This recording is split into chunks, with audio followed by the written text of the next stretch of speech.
ദിവസം കൊണ്ട് കണ്ടു തീർക്കാൻ പറ്റുമോടാ? അല്ല അപ്പൊ ഇനിയും പോണ്ടേ? പോണം. സമയമല്ലേ ഇഷ്ടം പോലെ കിടക്കുന്നേ. ആ മോളെ,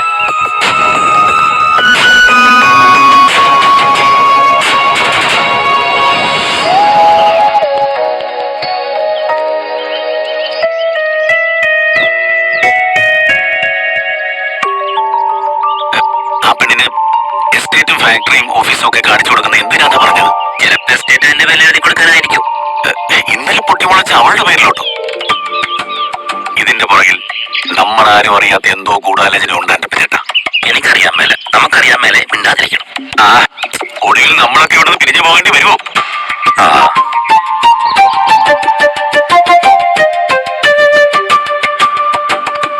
പോകാനുണ്ടോ? നിനക്ക് എവിടെയെങ്കിലും പോണോ? പള്ളിയിലോ അതല്ലെങ്കിൽ ബ്യൂട്ടി പാർലറിലോ ഏതെങ്കിലും കടയിലോ? ഇവിടെ അടുത്ത് എവിടെയെങ്കിലും ഓഫനേജ് ഉണ്ടോ? അഗതി മന്ദിരം അല്ലെങ്കിൽ ഓൾഡ് ഏജ് ഹോം? അതെന്തിനാ? ഉണ്ടെങ്കിൽ പോയി അവിടെ ഉള്ളവരെ കാണാം, എന്തെങ്കിലും സഹായം ചെയ്യാം. കൊട്ടാരക്കരയിലും കിളിമാനൂരും ഓഫനേജ് ഉണ്ട്, കൊല്ലത്തും ഉണ്ട് കിളിക്കൊല്ലൂര്, പുനലൂരും അനാഥാലയം ഉണ്ടെന്ന് കേട്ടിട്ടുണ്ട്. അനാഥാലയങ്ങളുടെ ലിസ്റ്റ് എടുത്ത് തരാൻ ആന്റപ്പനോട് പറ. ആന്റപ്പൻ ചേട്ടനല്ലല്ലോ എന്റെ പപ്പ.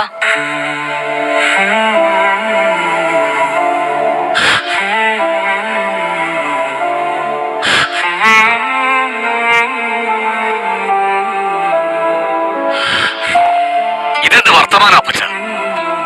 എസ്റ്റേറ്റ് കാണിച്ചത് അബദ്ധമായി പോയോ? എസ്റ്റേറ്റിന് അത്രയും വരുമാനം ഉണ്ടെന്ന് പറഞ്ഞതാണോ തെറ്റി? ഇവൾക്ക് അതൊന്നും ഇഷ്ടപ്പെടുന്നില്ല. ഇഷ്ടപ്പെട്ടില്ലെന്ന് പറഞ്ഞോ? ഇല്ലല്ലോ. തോട്ടം എനിക്ക് ഇഷ്ടപ്പെട്ടു, നല്ല തോട്ടം, നല്ല വരുമാനം. അതിന്ന് ഒന്നോ രണ്ടോ അനാഥാലയങ്ങൾക്ക് എന്തെങ്കിലും സഹായം കൊടുക്കാൻ പറ്റുമെന്നല്ലേ ചോദിച്ചുള്ളൂ. എനിക്ക് അനാഥാലയം എന്ന് കേൾക്കുന്നത് ഇറിറ്റേഷനാ. പക്ഷെ ഞാൻ അവിടെയല്ലേ ഞാൻ പലതവണ പറഞ്ഞു. ഞാൻ അവിടെ നിന്ന് വന്നവളാ. പിന്നെ അങ്ങോട്ട് തന്നെ വിട്ടേക്ക്. അനാഥാലയം എന്ന് കേൾക്കുമ്പോ ബുദ്ധിമുട്ടുള്ള ഒരാൾക്ക് അനാഥാലയത്തിൽ നിന്ന് വന്ന് എന്നെ കാണുന്നതും കൂടെ താമസിപ്പിക്കുന്നതും ഭയങ്കര വിഷമായിരിക്കും. ഞാൻ കാരണം ഇവിടെ ആരും ബുദ്ധിമുട്ടുണ്ട്. എന്നോടാരും എതിർത്ത് സംസാരിക്കാറില്ല. ആർമിയിലായിരുന്നപ്പോഴും അവിടുന്ന് പിരിഞ്ഞ ശേഷവും എനിക്കിഷ്ടമല്ല. ഇവിടുന്ന് പാലവരെയുള്ള വണ്ടിക്കൂലി തന്നേക്കാവോ? ഞാൻ പൊയ്ക്കോളാം. അലീന,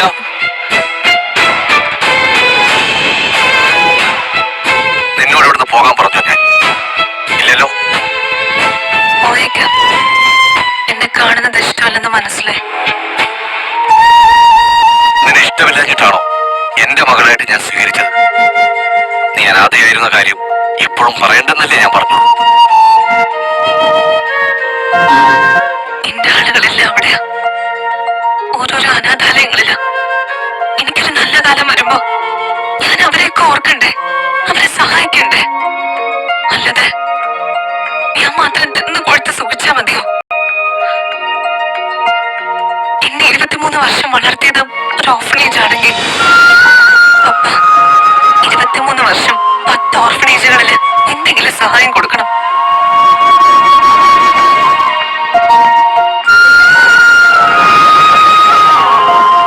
അവിടെയുള്ള അനാഥ കുഞ്ഞുങ്ങള് യഥാർത്ഥത്തില് അച്ഛനും അമ്മയും ഇല്ലാത്തവരല്ല.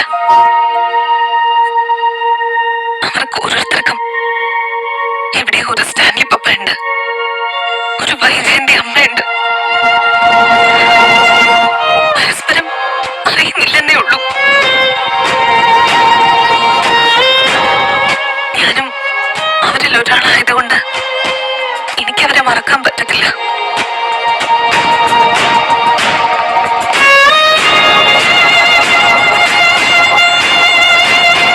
അല്ലെങ്കിൽ വേണ്ട, ആർക്കും ഒന്നും കൊടുക്കണ്ട. ഞാൻ പറഞ്ഞതെല്ലാം തിരിച്ചെടുത്തു. മോള് പിണങ്ങിയോ? അയ്യേ, ഇതാണോ എന്റെ ചിന്നമ്മ? മോളിങ്ങി വന്നേ. നമ്മള് പുറത്തൊക്കെ പോയി ക്ഷീണിച്ചു വന്നതല്ലേ, ഒരു ഉഗ്രം ചായ ഇട്ട് തന്നേ. വാ വാ മോളെ.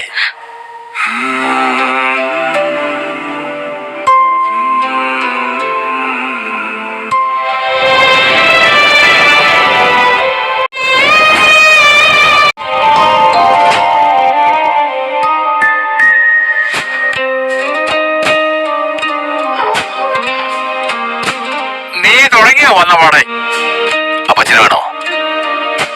എന്താണ് സ്വരത്തിനൊരു കനം? അപ്പച്ച, എന്നോട് ഇതിനൊരു അക്ഷരം മറുത്ത് പറഞ്ഞിട്ടില്ല ഒരുത്തരും. അങ്ങനെ പറഞ്ഞിട്ടുള്ളവരോട് പോയി പണി നോക്കണമെന്ന് പറഞ്ഞിട്ടുണ്ട്. എന്റെ കാര്യങ്ങളിൽ ഇടപെടാനോ തീരുമാനമെടുക്കാനോ ഞാൻ ആർക്കും അധികാരം കൊടുത്തിട്ടില്ല. അത് ശരിയാ, അതിന്റെ ഒരു കുറവ് നിനക്ക് നല്ല പോലെയുണ്ട്. ഇപ്പൊ എന്താ പ്രശ്നം അത് പറ. അവളെന്നോട് എന്തിനാ ഈ യുദ്ധത്തിന് വരുന്നേ?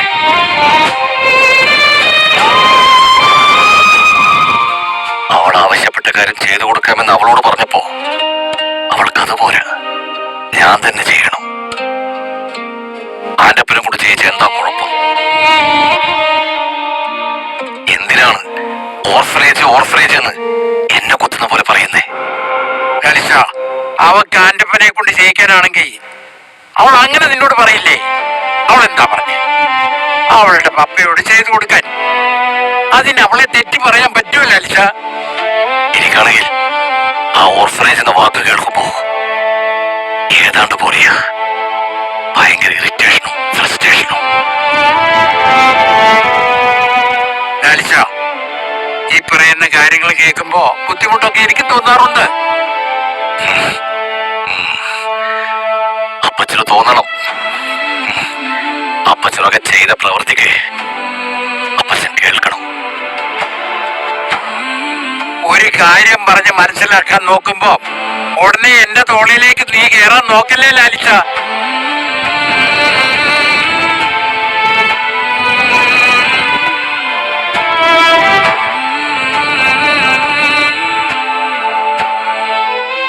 അവൾ അനാഥാലയത്തിൽ കിടക്കാൻ കാരണം ഞാൻ തന്നെയാണെന്ന് വെച്ചോ. ഇപ്പൊ അവളുടെ അപ്പന്റെ അടുക്ക വന്ന് അവളെ സഹായിച്ചവരെ തിരിച്ച് സഹായിക്കണമെന്നല്ലേ പറഞ്ഞോളൂ. അല്ലാതെ അനാഥാലയം തുടങ്ങണമെന്നൊന്നും പറഞ്ഞില്ലല്ലോ. അങ്ങനെയാണെങ്കിൽ അത് എപ്പോഴാണ് പറയുന്നത് മാത്രം നോക്കിയാൽ മതി. അത് അവൾ അങ്ങനെ പറഞ്ഞാലും ഞാൻ തെറ്റ് പറയത്തില്ല. അത് നന്നായി. ഈ അപ്പനല്ലേ എനിക്ക് ഇങ്ങനൊരു മകളുണ്ടെന്ന് പറഞ്ഞപ്പോ അവൾക്ക് വല്ല നക്കാപ്പിച്ചയും കൊടുത്ത് ഒഴിവാക്കാൻ പറഞ്ഞത് അല്ലേ? 3-4 ദിവസം മുന്നേ പുലലൂരിന്ന് ചാടിയോടി വന്നത് ഈ പറയുന്ന എന്റെ മകളെ നാട് കടത്താൻ വേണ്ടിയല്ലായിരുന്നു. കഴിഞ്ഞതൊക്കെ ഇനി ഓർക്കുകയും പറയുകയും ഒന്നും വേണ്ടെന്നേ.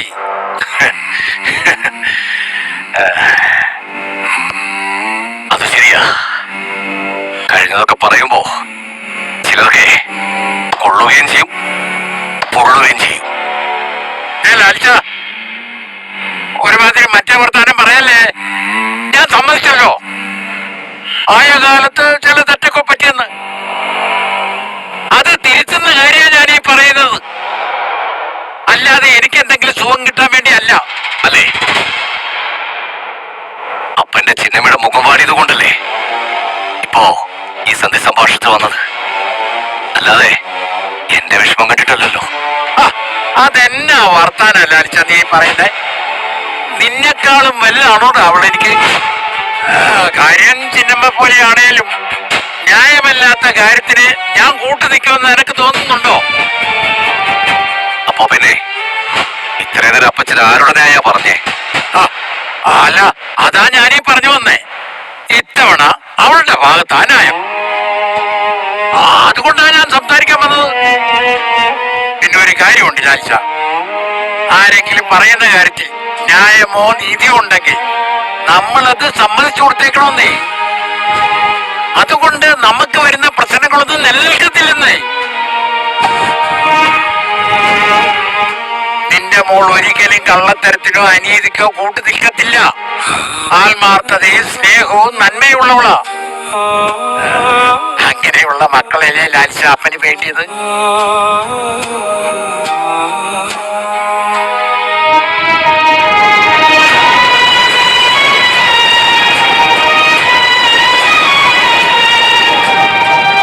ഞാൻ എന്തായാലും ചെന്ന് അവളോടൊന്ന് സംസാരിക്കട്ടെ.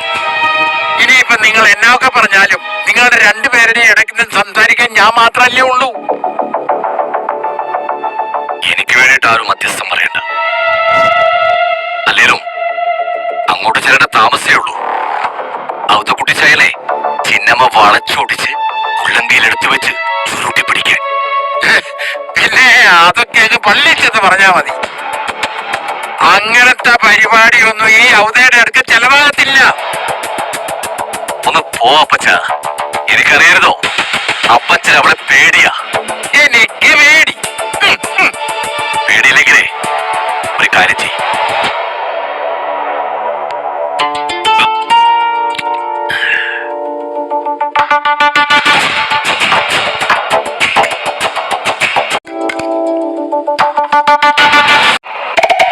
അപ്പച്ചനെ പിടിപിടിച്ചേ.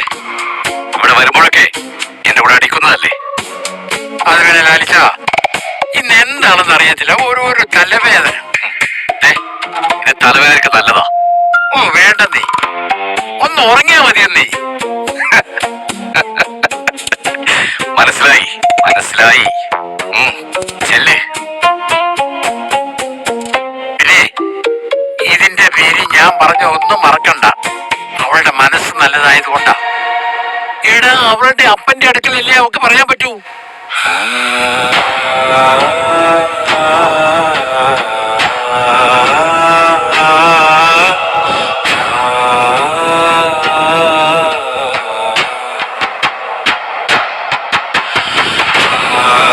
വരുമ്പോ കലിങ്ക് കഴിഞ്ഞ് മുന്നോട്ട് വരുമ്പോ ലെഫ്റ്റ് സൈഡിലെ ആദ്യത്തെ വീട്.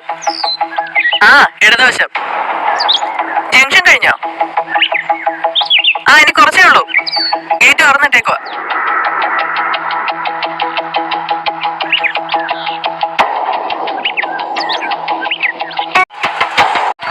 എത്രയായി?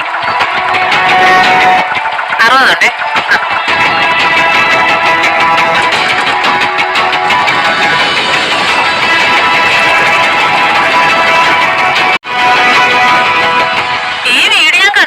റോഡിൽ പോകുമ്പോ ഒരുപാട് പ്രാവശ്യം. പക്ഷെ ഇങ്ങോട്ടാ വരുന്നതെന്ന് എനിക്കറിയാൻ മേലായിരുന്നു. എന്റെ ഡ്രസ്സൊക്കെ കൊണ്ടുവന്നിട്ടുണ്ടോ? ആ, ഈ സഞ്ചിയിലുണ്ട്. പിന്നെ ഇവിടുന്ന് വല്ല പഴയ നൈറ്റിയോ ചുരിദാറോ വല്ലതും തന്നാ ഞാൻ ഇട്ടുകൊണ്ട് നടന്നോളാം. ആ, അത് ഞാൻ നോക്കട്ടെ.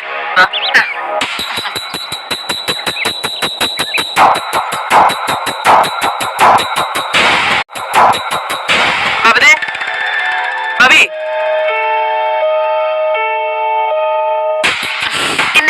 നീ കിച്ചണിൽ എന്നാ ചെയ്യാ? ഞാൻ ചായയും ബനാന ബജി ഉണ്ടാക്കായിരുന്നു. നിനക്ക് വേറെ പണിയൊന്നുമില്ലേ? ഇല്ല, ഇത് എന്റെ പണി. എന്നാ നിർത്തിക്കോ. അതിനുവേണ്ടി പുതിയ സെർവന്റിനെ കൊണ്ടുവന്നിട്ടുണ്ട്. നിങ്ങൾക്ക് എന്നതാ വേണ്ടേന്ന് വെച്ചാ ഇവളോട് പറഞ്ഞാൽ മതി, അവൾ ഉണ്ടാക്കി തരും.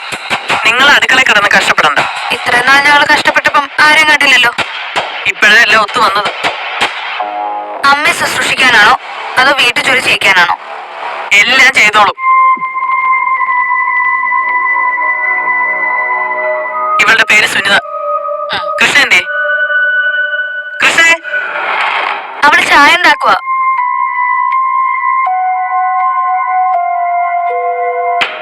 അമ്മ പുതിയ സർവന്റിനെ പരിചയപ്പെടുത്താൻ വിളിച്ചതാ.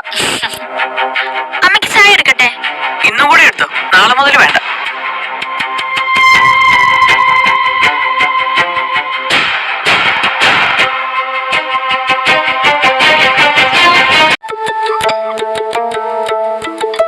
ഒരു കപ്പ് നീ എടുത്ത സുനിത. ചേച്ചിയുടെ കയ്യില് മലപ്പുറം കത്തിയും മിഷ്യൻ ഗണ്ണും ഒലക്കയുടെ മൂടൊക്കെ ഉണ്ടോ? ഇവിടെ പിടിച്ചേക്കണെങ്കിൽ അതൊക്കെ വേണ്ടി വരും. നീ അവളെ പേടിപ്പിക്കാൻ നോക്കാണോ?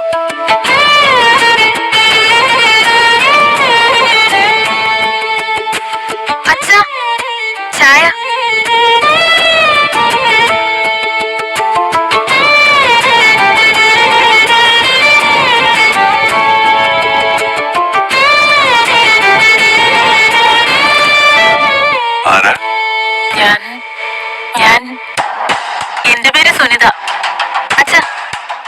വിളിച്ചു വരുത്തിയ പുതിയ സെർവന്റ്. ഓ, ശമ്പളം ആരും കൊടുക്കും? സുനിതയുടെ ശമ്പളം ഞാൻ കൊടുത്തോളാം. എന്നാച്ചാ ചായ കുടിക്ക്. ഇവിടെ ഒരു സെർവന്റിന്റെ ആവശ്യം ഉണ്ടായിരുന്നുള്ളൂ. ഇല്ലായിരുന്നാച്ചാ, അമ്മ വിളിച്ചു വരുത്തിയതാ. നോക്കാം, എവിടം വരെ പോകും നോക്കാം.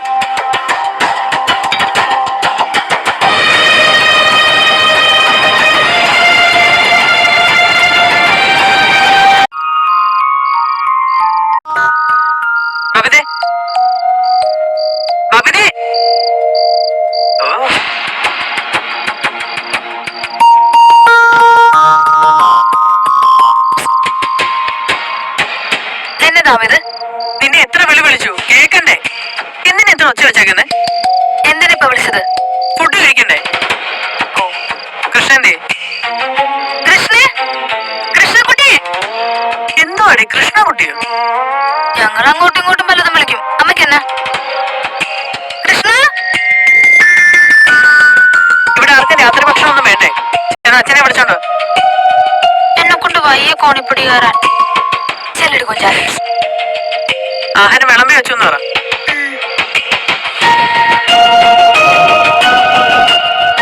രോഹിയും കൂടെ വിളിച്ചോണേ. ആ,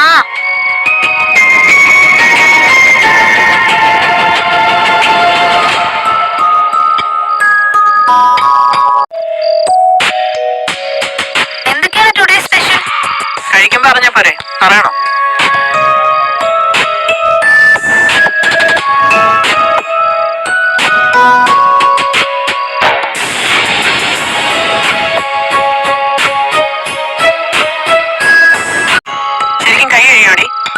നോക്ക്.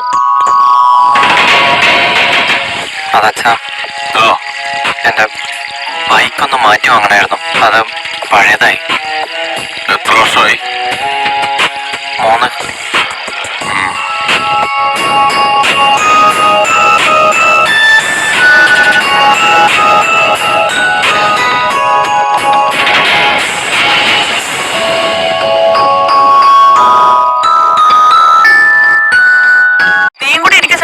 ഞങ്ങളുടെ കൂടെ ഇരുന്ന് കഴിച്ചോ?